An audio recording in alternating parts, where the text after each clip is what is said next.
The jail was never quiet. Even on nights when the city slept, something inside those walls stayed awake. The old jail was built in the early 1800s, long before human rights or humane punishment mattered.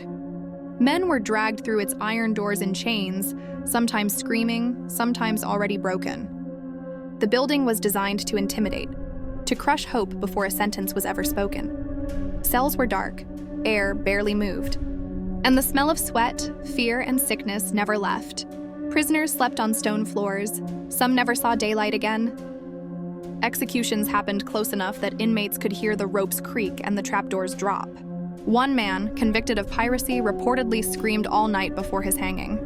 Guards said his voice changed hours before dawn, growing hoarse, then calm. Just before sunrise, he laughed. When asked why, he said something was already waiting for him in the yard. After the execution, guards swore they could still hear him laughing from the empty cell. Years later, the jail filled again during the Civil War. Prisoners of war were packed into the same suffocating rooms.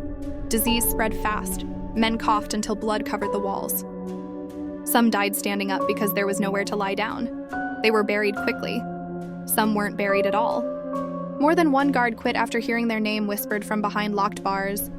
Visitors described sudden pressure in their chest, like someone squeezing their lungs. Some felt hands gripping their shoulders.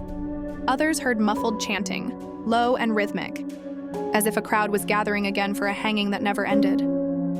Paranormal investigators later recorded voices that didn't match any living person. Another caught what sounded like a man begging to be let out, followed by laughter. Not all the spirits feel angry, some seem confused.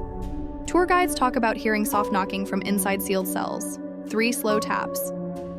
Always 3. When they open the door, nothing is there.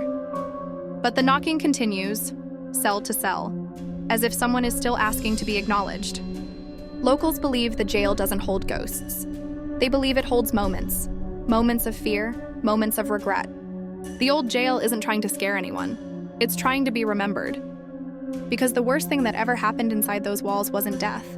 It was being forgotten. And if this place feels alive in your mind right now, that's not an accident. Some locations don't just hold history, they hold on to you.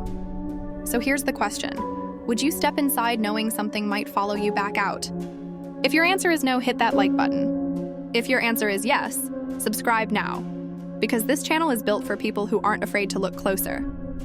And leave a comment if you'd spend one night alone in the old jail. Lights off, doors locked, listening for footsteps that never stop. This is Mike's take on the universe.